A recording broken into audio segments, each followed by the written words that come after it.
ಹಿಜಾಬ್ ಸಂಘರ್ಷದ ವೇಳೆ ಅಲ್ಲಾಹು ಅಕ್ಬರ್ ಎಂದು ಕೂಗಿದ್ದ ಮಂಡ್ಯದ ವಿದ್ಯಾರ್ಥಿನಿ ಮುಸ್ಕಾಳ್ಳನ್ನು ಭಾರತದ ಶ್ರೇಷ್ಠ ಮಹಿಳೆ ಎಂದು ಜಗತ್ತಿನ ಮೋಸ್ಟ್ ವಾಂಟೆಡ್ ಉಗ್ರ ಅಲ್ ಖೈದಾ ಮುಖ್ಯಸ್ಥ ಐಎನ್ ಜವಾರಿ ಬಣ್ಣಿಸಿದ್ದಾನೆ.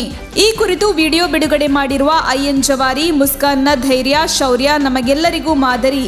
ಈ ದಿಟ್ಟ ಮಹಿಳೆ ನಿಜಕ್ಕೂ ಭಾರತದ ಶ್ರೇಷ್ಠ ಮಹಿಳೆ ಎಂದು ಹೊಗಳಿದ್ದಾನೆ. ರಾಜ್ಯದಲ್ಲಿ ಭ್ರಷ್ಟಾಚಾರ ಮುಗಿಲು ಮುಟ್ಟಿದೆ. ಕಾಂಗ್ರೆಸ್ ಬಿಜೆಪಿ ಎರಡೂ ಪಕ್ಷಗಳಿಗೆ ನೈತಿಕತೆ ಇಲ್ಲ. ಒಬ್ಬರನ್ನೊಬ್ಬರು ಆರೋಪ ಮಾಡುವುದರಲ್ಲೇ ಮುಳುಗಿದ್ದಾರೆ.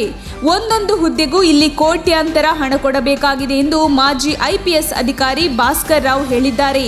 ಸುದ್ದಿಗೋಷ್ಠಿಯಲ್ಲಿ ಮಾತನಾಡಿದ ಅವರು, ಇಲ್ಲಿ ನಾಯಕತ್ವದ ಕೊರತೆ ಇದೆ. ಉತ್ತಮವಾಗಿ ಮಾತನಾಡುವ ನಾಯಕರ ಬಂಡವಾಳವನ್ನು ಮುಂದೆ ಬಿಚ್ಚಿಡುತ್ತೇನೆ ಎಂದು ಅವರು ಹೇಳಿದರು.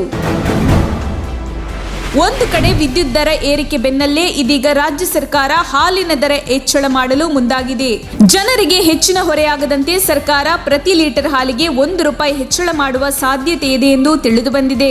ಪ್ರತಿ ಲೀಟರ್ಗೆ ₹5 ದರ ಹೆಚ್ಚಳ ಮಾಡಬೇಕೆಂದು ಹಾಲು ಒಕ್ಕೂಟಗಳು ಸರ್ಕಾರದ ಮುಂದೆ ಪ್ರಸ್ತಾವನೆ ಇಟ್ಟಿವೆ.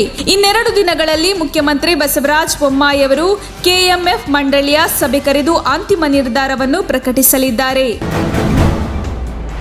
ಗೃಹ ಸಚಿವ ಆರಗ ಜ್ಞಾನೇಂದ್ರ ಉರ್ದು ಭಾಷೆ ಬರಲ್ಲ ಅಂದಿದ್ದಕ್ಕೆ ಯುವಕನ ಕೊಲೆಯಾಗಿದೆ, ಆತ ಒಬ್ಬ ದಲಿತ ಯುವಕ ಎಂದೆಲ್ಲ ಹೇಳಿಕೆ ಕೊಟ್ಟಿದ್ದಾರೆ. ಓರ್ವ ಗೃಹ ಸಚಿವರಾಗಿ ಆರಗ ಜ್ಞಾನೇಂದ್ರ ಅವರಿಗೆ ಜವಾಬ್ದಾರಿ ಅರಿವಿಲ್ಲವೇ? ಸಮಾಜದಲ್ಲಿ ಶಾಂತಿ ಕದಡುವ ಹೇಳಿಕೆಯನ್ನು ನೀಡಿದ್ದಾರೆ ಎಂದು ಮಾಜಿ ಸಿಎಂ ಕುಮಾರಸ್ವಾಮಿ ತರಾಟೆಗೆತ್ತಿಕೊಂಡಿದ್ದಾರೆ.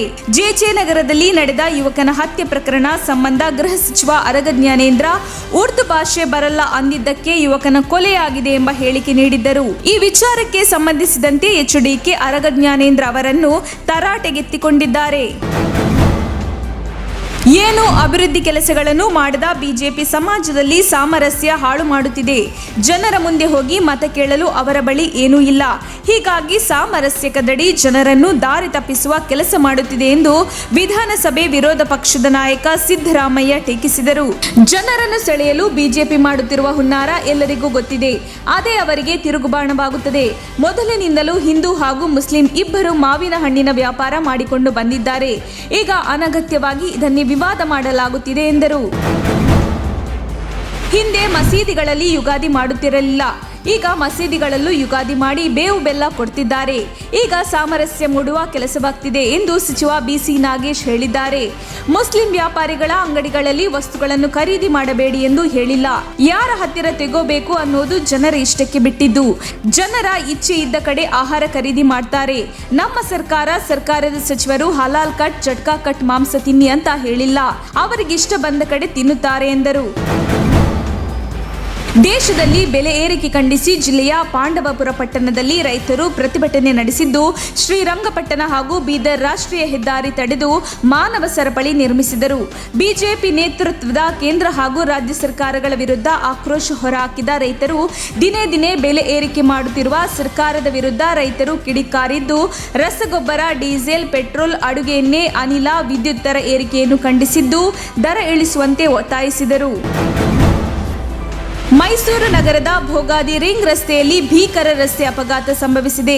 ಬೋರ್ವೆಲ್ ಲಾರಿ ಮಗುಚಿ ಬಿದ್ದು ಓರ್ವ ಸ್ಥಳದಲ್ಲೇ ಸಾವನ್ನಪ್ಪಿದ್ದಾನೆ. ತಮಿಳುನಾಡಿನ ತ್ರಿಪುರ ಮೂಲದ ಲಾರಿ ಚಾಲಕ 35 ವರ್ಷ ವಯಸ್ಸಿನ ಷಣ್ಮುಗಂ ಮೃತಪಟ್ಟವರಾಗಿದ್ದು, ಘಟನೆಯಲ್ಲಿ ಸೋಮು ಹಾಗೂ ಮುತ್ತುವೇಲು ಎಂಬುವರಿಗೆ ಗಂಭೀರ ಗಾಯಗೊಂಡಿದ್ದು ಆಸ್ಪತ್ರೆಗೆ ದಾಖಲಿಸಲಾಗಿದೆ.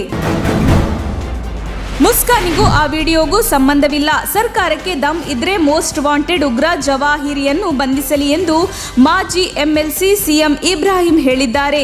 ಮಂಡ್ಯದ ವಿದ್ಯಾರ್ಥಿನಿ ಮುಸ್ಕಾನ್ಗೆ ಅಲ್ ಖೈದಾ ನಾಯಕ ಜವಾಹಿರಿ ಶಬಾಸ್ಗಿರಿ ನೀಡಿದ್ದು, ಈ ಕುರಿತು ಮೈಸೂರಿನಲ್ಲಿ ಪ್ರತಿಕ್ರಿಯಿಸಿದ ಇಬ್ರಾಹಿಂ, ಮುಸ್ಕಾನಿಗೂ ಅಲ್ ಖೈದಿಗೂ ಯಾವುದೇ ಸಂಬಂಧವಿಲ್ಲ.